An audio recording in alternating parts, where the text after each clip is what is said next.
말씀은 요한계시록 2장 1절에서 7절까지의 말씀입니다. 제가 4절에서 7절까지를 읽어드리겠습니다. 그러나 너를 책망할 것이 있나니 너의 처음 사랑을 버렸느니라. 그러므로 어디서 떨어졌는가를 생각하고 회개하여 처음 행위를 가지라. 만일 그리하지 아니하고 회개하지 아니하면 내가 네게 가서 내 촛대를 그 자리에서 옮기리라. 오직 내게 이것이 있으니 내가 니골라당의 행위를 미워하는도다. 나도 이것을 미워하노라. 귀 있는 자는 성령이 교회들에게 하시는 말씀을 들을지어다. 이기는 그에게는 내가 하나님의 낙원에 있는 생명나무의 열매를 주어 먹게 하리라. 아멘. 우리가 지난 주일에는 천상에 계신 예수 그리스도의 모습을 보았습니다. 우리가 복음서에서 보았던 예수님의 모습과는 전혀 다른 모습이죠. 만왕의 왕의 자태를 가지시고 또 풀무불로 단련한 그 발로 모든 원수를 짓밟을 수 있는 그런 주님이십니다. 동시에 이 빛과 같은 얼굴을 가지고 또 눈으로 모든 걸 살피시는 그리스도의 모습을 보았습니다. 특별히 예수님께서 교회 사이를 거니시면서 7뼈를 손에 쥐고 계신 모습을 보았습니다. 그만큼 교회를 사랑하고 또 교회를 지켜가려고 하는 주님의 굳은 의지를 우리가 보았습니다. 자, 그분이 지금 이 에베소 교회를 시작으로 해서 7교회에 편지를 보냈습니다. 그 편지를 우리가 읽으려고 합니다. 근데 이 편지 내용을 읽기 전에 많은 사람들이 이런 생각을 하는 것 같아요. 왜 요한계시록에 7교회 편지가 들어있냐?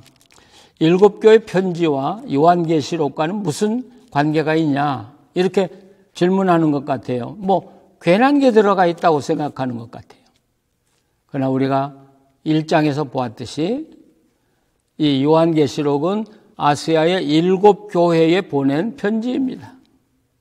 그렇기 때문에 이 요한계시록이라고는 엄청난 이 편지를, 이 묵시의 말씀을 7교회에 왜 보냈느냐, 그들의 상황이 어떠했길래 보냈느냐, 그들이 어떤 어려움을 당하기 때문에 이런 긴박한 편지를 보냈느냐를 이 요한은 썼어야 할 것이고 예수님도 이 말씀을 주셨어야 할 것입니다. 그래서 7교회 편지를 자세하게 읽지 않으면 요한계시록을 바로 해석할 수 없고, 또 반대로 요한계시록의 내용을 알고 7교회 편지를 읽어야 7교회의 사정을 우리가 잘 알 수 있다는 사실입니다. 자, 에베소 교회에 편지하면서 여기 주님께서는 에베소 교회의 사자에게 편지한다 이렇게 말합니다. 에베소 교인들에게 편지한다고 하지 않고 에베소 교회의 사자에게 편지한다 그럽니다. 이 사자라는 말은 영어로 엔젤, 그러니까 천사죠. 이 천사라는 말을 사자라고 번역한 것은 좀 지나친 것 같아요. 물론 교회를 섬기는 주의 종들을 높이려고 한 것은 좋지만 좀 지나치게 사자다. 그래서 혹시라도 교만하고 그리고 백성들에게 군림하려고 하는 목회자들에게 지원을 하는 그런 번역이 아닌가 그런 생각도 듭니다. 그래서 새 번역 성경에는 심부름꾼이라고 번역을 했습니다. 자, 사자라고 할 수 있지만은 주님이 보낸 일꾼이에요. 그 교회를 주님 대신에 섬기도록 보낸 일꾼이고 심부름꾼이에요. 그러나 우리가 여기서 두 가지를 분명히 이해하고 지나가야 합니다. 하나는 이 일꾼들은 하나님이 세우고 하나님이 보냈다는 사실입니다. 오늘 교회마다 이런 정신이 자꾸 흐려지고 있어요. 그리고 교회는 다 똑같다. 목사나 우리나 다 똑같은 것이지 목사가 특별하냐 그렇게 생각할 수 있어요. 그러나 여기 오늘 본문 말씀, 이 주의 종들은 예수님이 보낸 예수님의 심부름꾼이라는 것이죠. 두 번째는 예수님은 그 교회를 다스리실 때, 또 그 교회를 인도할 때 반드시 당신이 보낸 그 종을 통해서 인도한다는 사실이. 여러분, 오늘 이 땅에 많은 교회들이 있는데 뭐 우리나 똑같다. 예, 우리가 교회를 운영해 나간다고 하는 교회들은 다 기울어졌습니다. 그리고 정말 주님이 보낸 종들이 기도하면서 이끄는 대로 따라 순종한 교회들은 지금도 왕성하게 발전하고 부흥하고 있다는 사실입니다. 우리는 여기 예배소 교회 사자에게 편지한다는 말을 깊이 마음에 새겨야 할 것입니다. 그리고 2절부터 시작이 되는데 내가 안다부터 시작해요. 예, 이 말은 우리가 굉장히 강조했죠. 내가 안다. 예배소 교회 모든 모습을 다 알아요. 겉모습도 알고 속의 모습도 알고 예배소 교인들의 마음까지 다 알아요. 그러면서 오늘 성경을 읽어보면 헬라 원문을 읽어보면 그리고 이런 문장입니다. 그러니까 내가 아는데 뭘 아느냐? 너희들의 행위를 알고 그리고 수고를 알고 그리고 인내를 알고 그리고 그래서 이 그리고라는 접촉사로 연결된 문장이 무려 7가지가 되죠. 그러니까 주님이 예배소 교회를 아는데 이 예배소 교회의 가장 좋은 점이 7가지나 된다는 거예요. 마지막에 그 니골라당을 미워한다는 것까지 하면 8가지의 칭찬이 나와요. 대단한 교회라고 말할 수 있겠습니다. 근데 특별히 여기 보면 악한 자를 용납하지 않았다는 표현이 나오죠. 그리고 거짓 사도를 테스트해서 그들이 거짓말쟁이라는 걸 드러낸 것에 대해서 이야기를 합니다. 근데 먼저 이 거짓 사도라는 사람들 한번 생각을 해보시죠. 뭐 우리가 사도 그러면 12사도, 거기에 바울까지 보태면 13사도, 모르는 사람 없죠. 근데 누가 예배소 교회 와서 내가 사도다 그러겠습니까? 이렇게 보면 이 거짓 사도라는 사람들은 하나님이 파송한 사람이 아니라 다른 곳에서 파송하고 자기들이 바로 사도라고 주장하는 사람들입니다. 그래서 세번역 성경엔 사도가 아니면서 거짓말로 사도라고 하는 자 이렇게 번역을 했죠. 이렇게 보면 이 거짓 사도라는 사람들은 로마의 황제가 자기를 신으로 섬기도록 하기 위해서 백성들을 다스리기 위해 보낸 그런 심부름꾼이에요. 그들을 대제사장으로 불렀어요. 특별히 예배소는 소아시아를 지배하는 로마의 총독의 주재지가 아니겠습니까? 그렇기 때문에 이 황제 숭배가 굉장히 심했고 또 핍박도 그만큼 많았다고 하는 것을 우리가 알 수 있겠죠. 교회 다니면서 내가 사도다. 예, 이 지상의 신인 황제가 보낸 사도다. 그러면서 교인들을 강압적으로 억압하고 그리고 황제 숭배를 하도록 권한 사람들이 였을 것으로 우리가 생각을 하죠. 이것과 관계가 되는 게 악한 자를 용납하지 않았다. 이 악한 자라는 말은 이것은 율법을 무시하거나 도덕적으로 결여된 사람을 이야기하는데 특별히 이 말 속에는 우상 숭배가 들어있고요. 음란하고요. 토색하고요. 이렇게 보면 이 악한 자들과 거짓 사도라고 하는 사람들에게는 관계가 있다라는 것이죠. 이 에베소 교회는 그 소아시아의 중심 교회였을 뿐 아니라 아세아 또 이집트로 해서 유럽까지 이 지역을 커버하는 그런 지역이었습니다. 그렇기 때문에 재작년에 제가 터키에 가서 예배소에 특별히 들렸고 황제 신전이 있는 데를 관심 있게 보았습니다. 네, 황제 신전이 있는 거리가 있는데 그중에 이 도미티안 황제의 신전이 제일 크고 화려하다는 것을 보았습니다. 그만큼 예배소 교회는 그만큼 위협적이었고 또 고통스러운 일이었다는 사실을 우리가 알 수가 있습니다. 자, 그런 속에서 이 예배소 교인들은 인내했다. 이 히포모네라는 말도 유명한 이야기죠. 내가 주님을 위해서 가고자 원하는 그 길을 어떤 방해와 장애가 있을지라도 끝까지 가서 이뤄내는 이게 히포모네죠. 에베소 교인들은 그런 위협 속에서도 자기의 길을 갔습니다. 그리고 여기 행위와 수고, 이 구분하기가 참 어려워요. 성경을 읽을 때 내가 해석하는 게 중요한 게 아니라 성경의 독자인 에베소 교인들이 이 말을 들었을 때 뭐라고 생각했을 것인가가 더 중요하잖아요. 그래서 우리는 항상 그들은 알았을 거예요. 그게 무슨 말인지를. 우리는 모르는데. 그래서 우리는 성경을 해석할 때 그들이 이해한 게 뭔가를 찾아가야 되는데 우리가 이 행위와 수고를 찾아가기가 참 어려워요.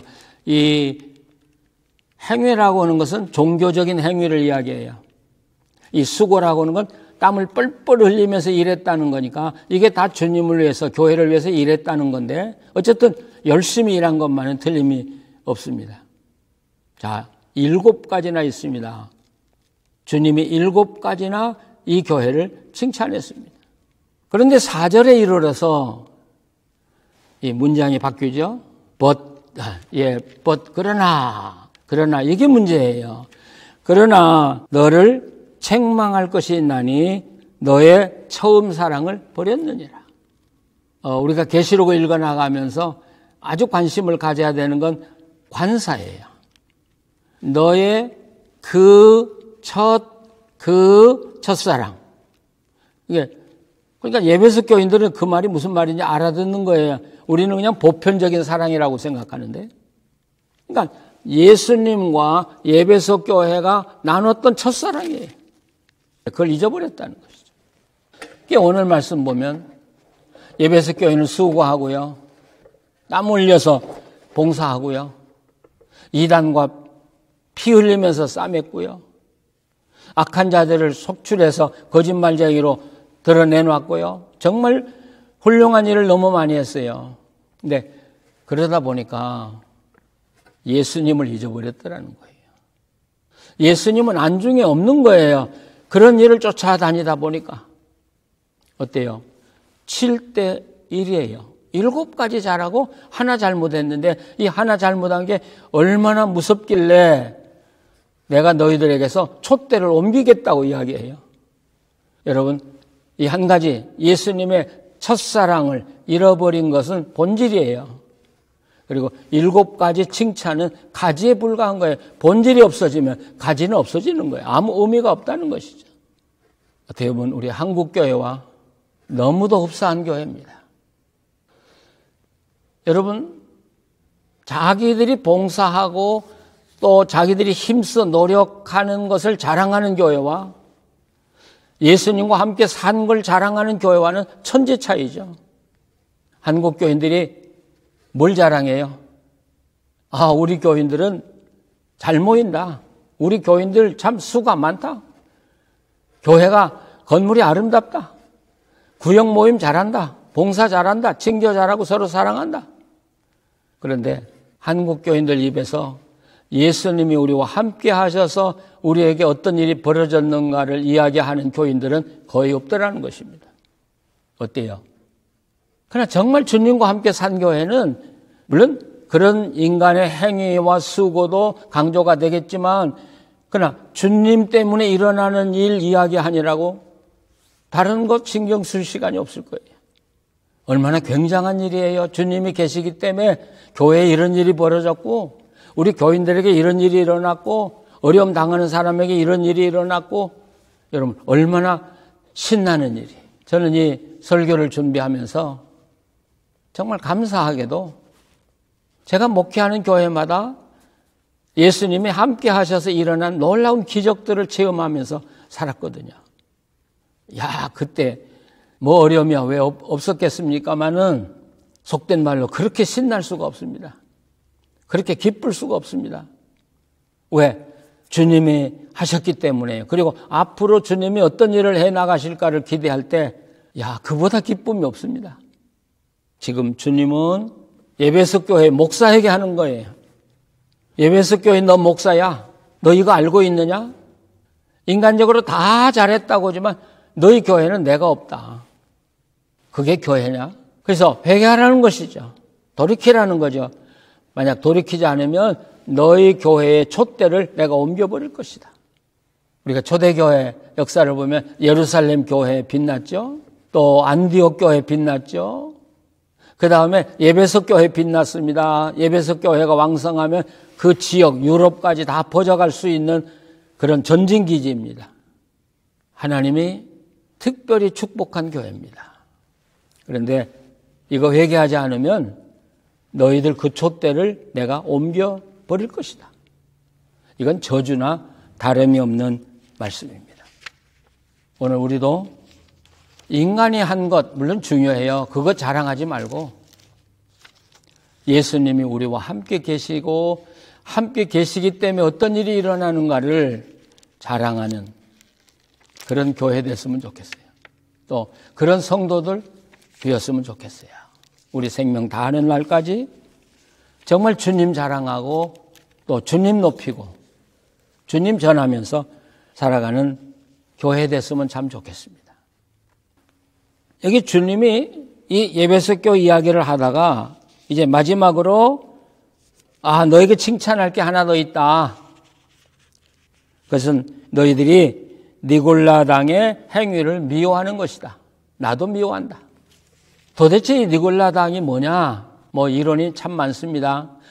어떤 학자는 이런 주장을 해요. 니골라라는 말은 니골라 카이튼이라고는 이게 지배하다, 점령하다는 단어인데 이 단어와 백성이라는 라오스 두 단어가 결합된 단어라는 겁니다. 그러니까 이게 무슨 뜻이냐? 내가 백성을 지배한다, 내가 백성을 정복한다 그런 뜻이에요. 그런데 이걸 히브리 말로 옮겨보면 발람이라는 이름의 뜻이 그거하고 똑같다는 거예요. 그러니까 니골라당은 발람과 똑같은 일을 하는 사람이에요. 발람이 누구예요? 물론 그가 처음에는 하나님 의식하고 하나님 뜻대로 따르겠다고 했지만 마지막에는 이스라엘이 멸망할 길을 가르쳐 주었고 이스라엘 백성들이 그 길로 가서 많은 사람이 죽었습니다. 그러니까 이 니골라라는 사람은 원래 그 수리 안디옥에 산 사람이죠. 네, 이방인인데 유대교를 개종했다가 유대교에서 기독교로 왔어요. 그런데 기독교에서 또 다른 데로 개종한 것 같아요. 어디로 개종했냐? 어떤 학자들은 영지주의로 갔을 것이다. 물론 그럴 가능성 참 많아요. 근데 오늘 텍스트와 요한계시록의 텍스트를 다 비교해보면 이분은 영지주의뿐 아니라 황제 숭배를 찾아갔던 사람이야라고 우리가 말할 수 있어요. 그 당시에 이 황제가 파송한 그 사도들, 대제사장들, 황제를 신으로 섬겨라. 그러면 보유할 것이다. 너희들이 평안할 것이다. 너희 자녀들이 잘 될 것이다. 만약 이걸 거역하면 너희들은 죽을 것이다. 여러분, 이 내용을 자세하게 기록한 것이 요한계시록 13장이에요. 우리가 13장에 가서 다시 그 말씀을 보겠습니다마는 바로 니골라는 거기에 협조하고 그리고 앞장서서 이제는 황제를 신으로 섬기도록 하는 거짓 선지자가 되고 말았다는 사실입니다. 우리가 지금까지 보면 이 에베소 교회가 내적으로도 부패했죠. 내적으로도 하나님을 잃어버렸죠. 예수님 잃어버렸죠. 근데 예수님의 그 첫 사랑을 잃어버리면 따라서 형제 사랑도 잊어버리게 돼 있어요. 그러니까 이 교회는 뭔가 열심히 해요. 버글버글해요. 근데 예수님 사랑하지 않아요. 예수님 사랑하지 않으니까 성도들끼리도 서로 사랑하지 않아요. 차가운 교회예요. 이게 진정한 교회 모습 아니지 않습니까? 그래서 예수님께서 지금 칭찬과 권고와 그리고 니골라당에 대해서 특별히 강조해서 말씀을 하신 것입니다. 자, 그러면서 귀 있는 자는 성령이 교회들에게 하시는 말씀을 들을지어다. 이 교회들이라고 하니까 많은 주석가들은 모든 교회를 향해서 주시는 글이다 이렇게 말합니다만 아니 이것은 7교회에 주는 글이고요. 7교회 회람하면서 읽는 편지였다는 걸 우리가 기억해야 합니다. 성령이 하시는 말씀. 여러분 성령은 이 커뮤니케이션의 영이십니다. 성령이 가면 마음이 안 통하는 곳에 다 통하게 돼 있습니다. 그러니까 이 편지를 읽을 때 성령님이 정말 성령의 사람이라면 그들을 감동해 주실 거예요. 그리고 성령이 말씀해 주실 거예요. 성령이 말씀하는 말을 잘 들어라.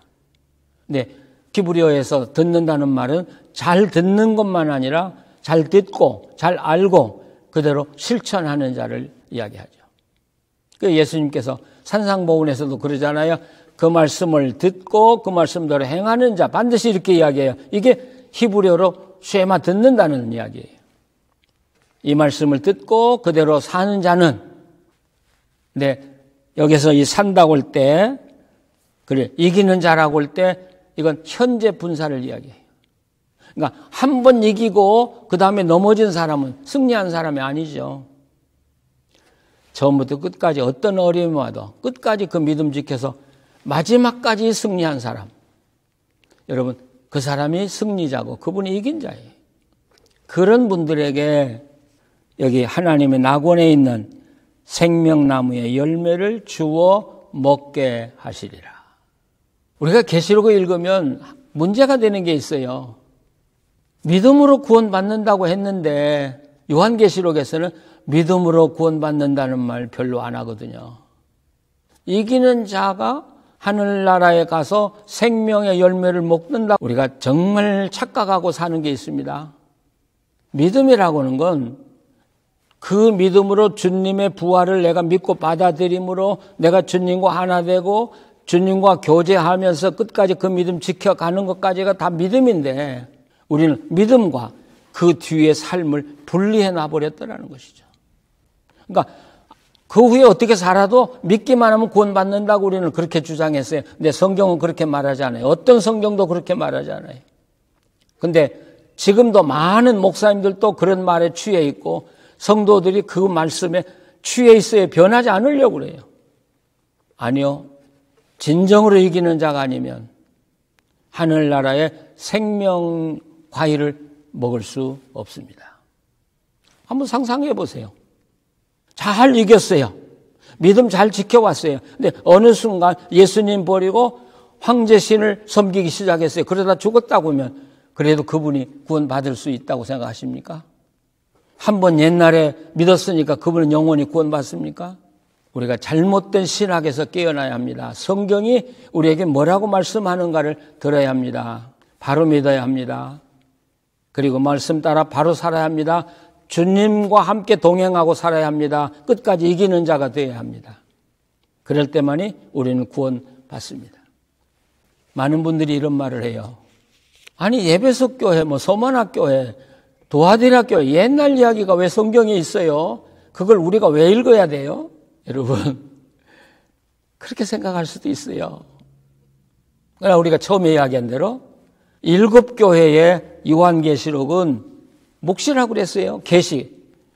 정말 무너져가는 교회를 세우려고 하는 급한 메시지예요. 다 지나간 일이에요. 그러나 우리에게는 그것이 예언으로 남아있다는 것이죠. 예언이라는 말은 거울이라고 난 말하고 싶어요. 우리는 7교회의 모습을 보면서 우리 한국교회를 보고 나를 봐야 돼요. 그리고 내가 돌이켜야 된다는 것이죠. 그러기 위해서 성경이 있는 거예요.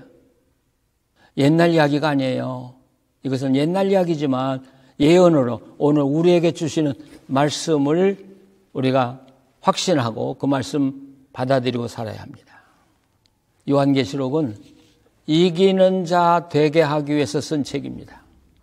이기는 자 되기 위해서 환상도 보여주고 대환란도 보여주고 재난도 보여주고 보여준 거지 이기는 자와 관계없는 것은 계시록에 하나도 나오지 않습니다.